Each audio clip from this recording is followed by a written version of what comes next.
सखी सावली काव्यांजली।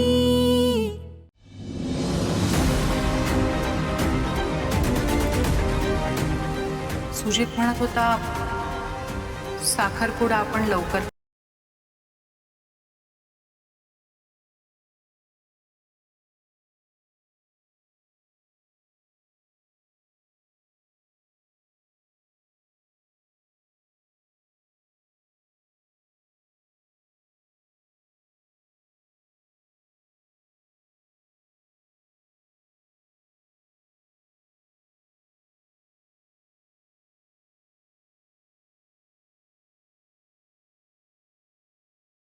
तुझ्या मनात आता काय चाललंय याची कल्पना आहे मला लाडू।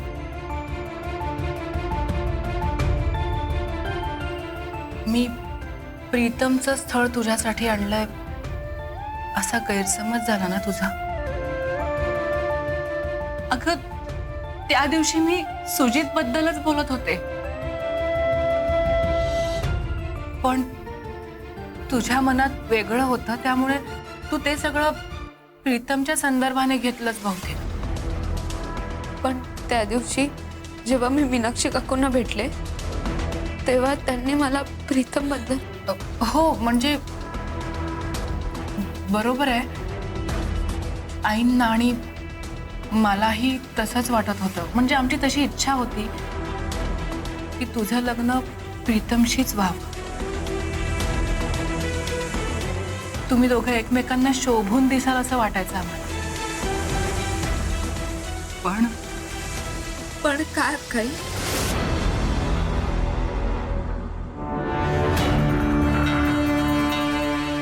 पण आत्ता जे होतंय तेच तुझ्यासाठी योग्य आहे।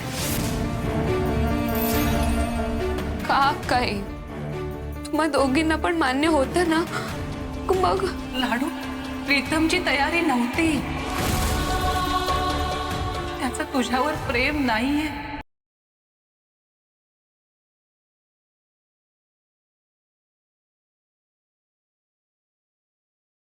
मी स्वतः प्रीतमशी बोलले।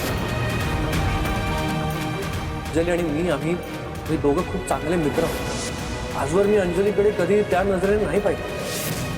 निकितासोबत जे काही घडलं मला नाही वाटत यापुढे मी दुसऱ्या कुठल्याही मुलीचा विचार करू शकतो। माझ्यातर्फे आय एम रिअली सॉरी।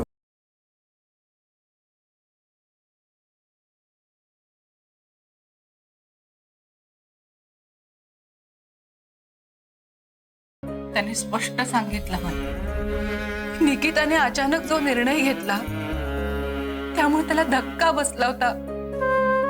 त्या धक्क्यातून तो अजूनही सावरलेला नाहीये। आणि मुख्य म्हणजे त्याच्या मनात एक चांगली मैत्रीण इतकीच भावना आहे तुझ्याबद्दल।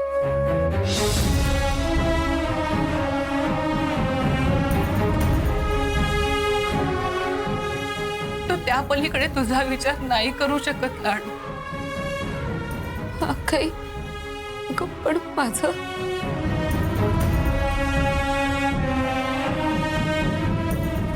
तुझं त्याच्यावर प्रेम आहे हे तुझ्या डोळ्यात दिसलं होतं मला लाडू, पण त्याच्या मनात तुझ्याबद्दल असं काहीही नाहीये हे माहिती असताना तुम्हा दोघांचं लग्न करून देणं म्हणजे तुम्हा दोघांवर अन्याय केल्यासारखं आहे ग बाळा। लग्नानंतर तो तुझ्यावर कधीच प्रेम करू शकला नसता।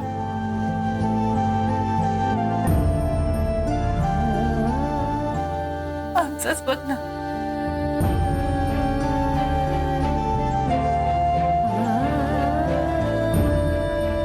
आमचं लग्न आई वडिलांच्या मर्जीने झालं।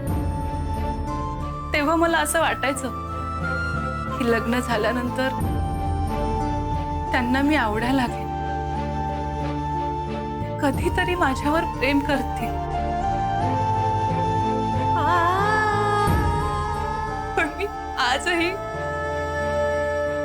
प्रेमाची वाट बघते ग. अगं, लाडू, अशा प्रेमाची वाट बघण्यात आपलं आयुष्य निघून जात ग.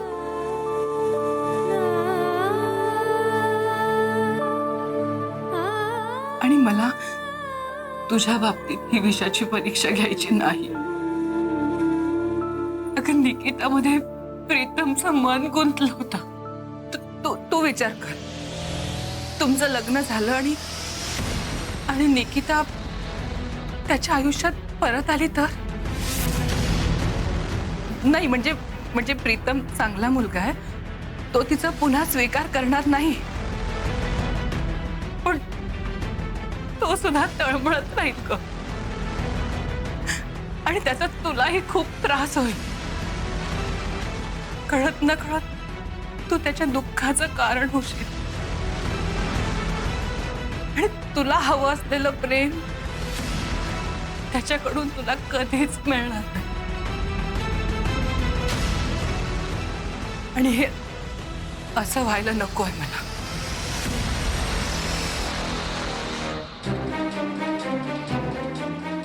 म्हणून ह्या सगळ्याचा विचार करून तुझं प्रीतमशी लग्न व्हायला नकोय या निर्णयापर्यंत येऊन पोहोचले. आणि मग सुजितचं स्थळ सुचवलं तुला.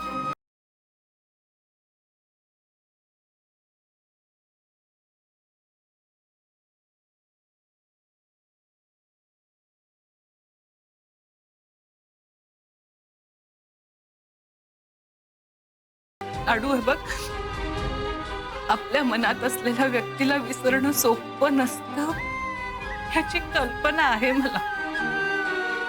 पण मला खूप काळजी आहे ग तुझी. मी तुझ्या भल्याचाच विचार करते. तुझा विश्वास आहे ना तुझ्या अक्काईवर. तू एक काम कर, तू स्वतःला विचार की तुला प्रीतमच्या आनंदाचं कारण बनायचं की दुःखाचं.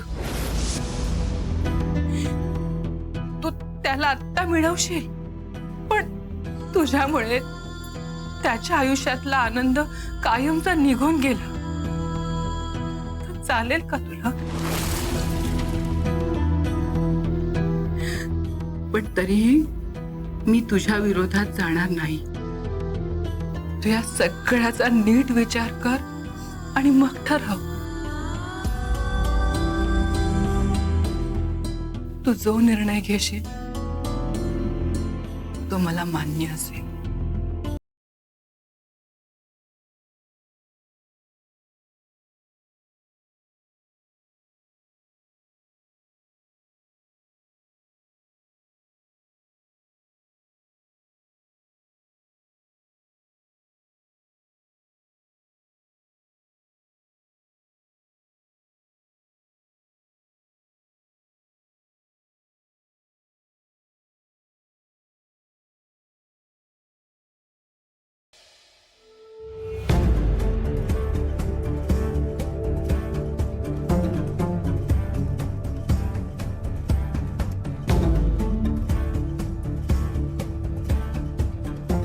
विशू, अरे काल रात्री तू लवकर झोपून गेलास, त्यामुळे आपल्यात काही बोलणंच झालं नाही.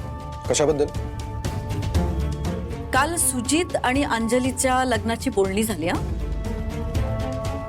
काय? अंजलीच्या लग्नाची बोलणी? हो. आणि सुजित कोण आहे? अरे सुजितला तू ओळखत नाहीस का?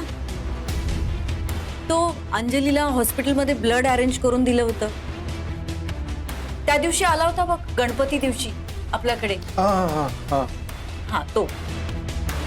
पण आई, आपण अंजली आणि प्रीतमच्या लग्नाचा विचार केला होता. मग हे अचानक सुजित प्रकरण कुठून काय आलं? आणि तू कशी काय तयार झालीस? माझ्या मताला कोण विचारतंय ना? तिच्या अक्काईनी ठरवलंय. तिची निर्णय तीच घेते ना आता. आणि ती मोठी बहीण आहे रे. तिचं भलं बुरं तिला जास्त कळतं. तिला समजत असतं तर हे लग्नच ठरवलं नसतं तिने. आणि तुला माझ्याशी बोलावं असं नाही वाटलं? हा, नाही म्हणजे मला हे लग्न मान्य नाहीये म्हणून लपत होतीस का तू? नाही, तसं काही नाहीये. मग कसं आहे? मी तुम्हाला सांगणारच होते, पण तुम्ही तुमच्या कामामध्ये बिझी होतात, टेन्शन मध्ये. महत्वाच्या कामासाठी मी वेळ काढू शकत नाही एवढाही बिझी नव्हतो मी. मुळात तुला मला सांगायचंच नव्हतं. आणि काय चाललंय आपल्या घरात? हा, तू परस्पर निर्णय घेतेस का हल्ली? मी आणि आई आता आमच्या मताला काही किंमत नाहीये असं काही आहे? अहो, तसं खरंच काही नाहीये. नाही, तसं दिसतंय म्हणून विचारतोय. हा, प्रीतम आणि अंजलीचं लग्न व्हायला हवं असं मलाही वाटत होतं आणि तेच योग्य आहे. विशू, शांत हो. अरे तिने योग्यच निर्णय घेतला असणार आहे. घेऊ दे तिला तिचा निर्णय. ते पण मला मान्य नाहीये ना. माझ्या भावाला नकारून ही दुसरा मुलगा बघते असं नाही चालणार. काय कमी आहे प्रीतम मध्ये? नाही अहो, प्रीतम मध्ये काहीच कमी नाहीये. तो चांगला मुलगा आहे. पण त्या दोघांमध्ये फक्त मैत्रीची भावना आहे, प्रेम नाहीये त्यांच्यात. मैत्रीचं नातं आणि उगाच कारण द्यायची म्हणून देऊ नकोस तू. हे लग्न होणार नाही म्हणजे नाही. सुमितला फोन लाव. सुजित, तेच ते, फोन लाव. अहो, पण बोलणी झाली आहेत लग्नाची, तुम्ही समजून घ्या ना. फोन लाव. आई, तुम्ही तरी सांगा यांना. आता असं कसं आपण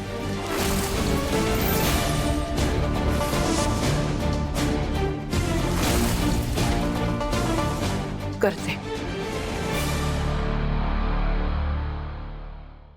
ए पोल बच्चन, 5 दिवस दिले होते तुला, 2 दिवस संपले. अजूनही त्या 150 आण्या पोरीची त्या दुकानाच्या पेपरवर सही का नाही आणलीस तू? बोल ना. अहो शेठ, पोरीच्या नादाला लागलं की संपलं सगळं. शेठ, तुम्ही याच्याकडे लक्ष नका देऊ.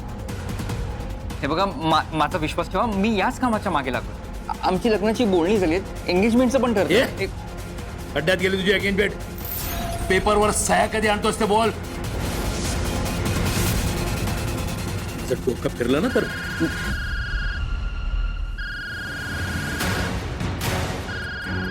हे बघा, फोन आला त्यांचा. एंगेजमेंटची तारीख ठरली हे सांगायला फोन केला असेल. हा, शेट, एकदा का या पोरीबरोबर माझं लग्न झालं ना की तिच्या सह्या घेणं माझ्यासाठी एकदम सोपं होईल.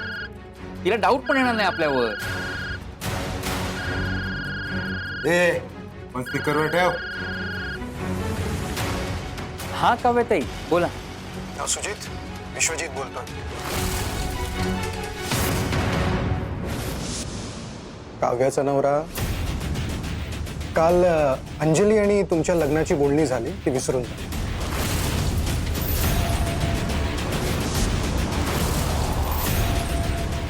हे लग्न शक्य नाही, ठीक आहे? अहो, पण विश्वजित दादा, मला कालच काव्यताई म्हणाल्या की आमची ती काय म्हणाली हे महत्वाचं नाहीये. मी काय म्हणतोय ते ऐका आणि तेच फायनल आहे.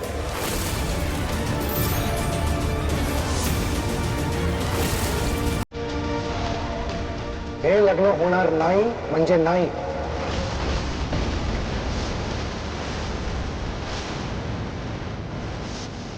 अंजलीचा नाद सोडा, दुसरी मुलगी बघा.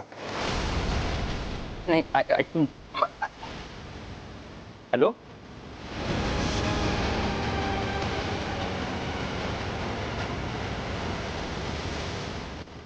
ए पाड्या, पडलास ना पुन्हा थोबाडावर. बोल ना. तोंड शिवलं का तुझं? आता कशा तू सह्या घेणार तिच्याकडून?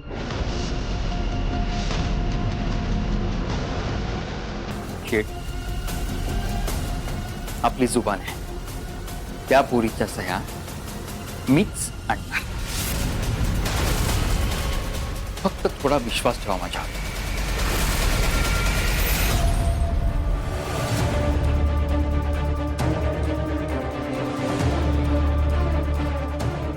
यार श्रेष्ठा, किडनॅपर पैसे घेऊन इथेच येणार आहे ना? हो, कळवलंय त्याला. इन्व्हेस्टमेंट म्हणून पैसे जमवलेत, पुन्हा त्याची कटकट नकोय. काय श्रेष्ठ मॅडम?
आता आपला विषय संपला, कळलं? चल ग.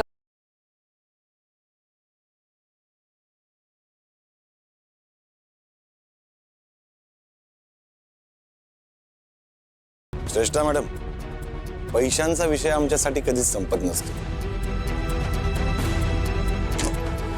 हे पैसे उडवून झाले ना की नवीन हिशोबासाठी पुन्हा भेटू.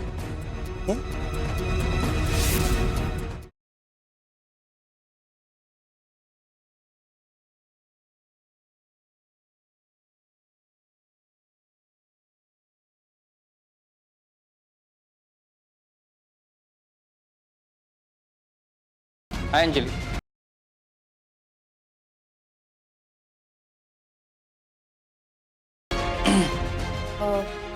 तुम्ही निरोप दिलात म्हणून आले भेटायला. काय झालं? म्हणजे साखरपुड्याचं ठरलं की कळवतो म्हणून सांगितलं होतं ना? ठरलं की कळवू आम्ही?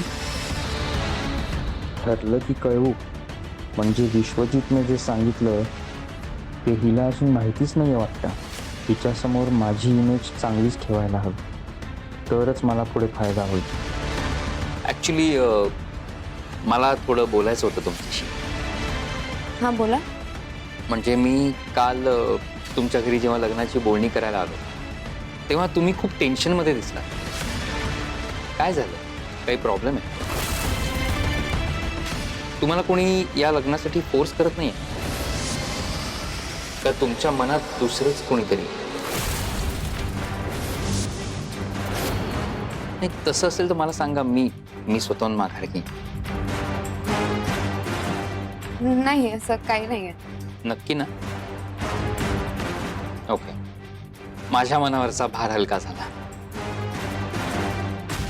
अंजली, हे बघा, मी पैशाने फार श्रीमंत नाहीये, पण तुमच्यावर मनापासून प्रेम करेन. तुम्हाला कधीही कुठल्याही गोष्टीची कमतरता भासू देणार नाही. तुम्हाला सुखात ठेवण्यासाठी, आनंदात ठेवण्यासाठी वाटेल ते कष्ट उपसेन. मी तुम्हाला एका गोष्टीची खात्री देतो, हे लग्न केलं तर तुमचं आयुष्य नक्कीच आनंदी होईल.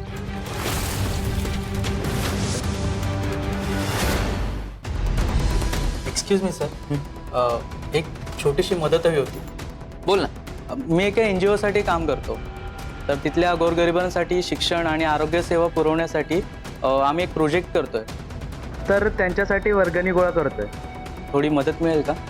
अरे मग करीन की मदत, त्यात काय एवढं. आणि मला सर वगैरे म्हणून मी तुझ्या भावासारखं.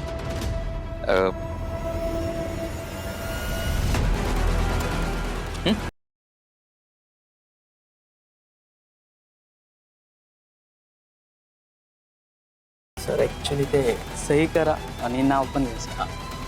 नाव आणि सही? हां, माझ्या नावानेच. ओके.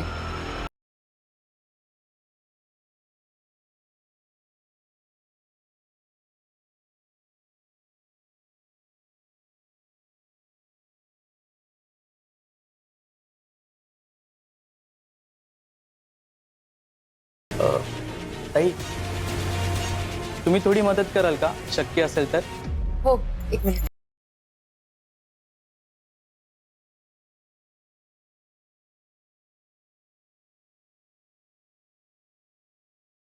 सई.